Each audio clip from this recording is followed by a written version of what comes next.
Siguro ngayon pwede ko na itanong kung anong pangalawang ipagagawa niyo sa akin. Ay, Jaime, hindi ka pa rin nagbabago. Apurado. Sa buhay hindi ka dapat nag-aapura. Kailangan maghintay ka ng magandang tiyempo. Magpapalipas ka ng konting panahon, konting pasensya, tsaka ka biglang dadive at papatay. Meron kang papapatay sa akin, ganon. Jaime, hindi ako ganun kasama.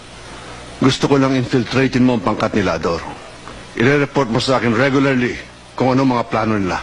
Masyado na malaki utang nila sa akin. Gusto kong iset up mo ang pangkat na yan. Para totally, mawala na ang grupong yan. Maski tinga, pag nakakairita, kailangan ng patulan. Paano kung hindi na nila ako paniwalaan dahil siguradong alam na nilang sumama ako sa inyo? Diskarte mo na yan, Jaime. Malaking tiwala ko sa iyo.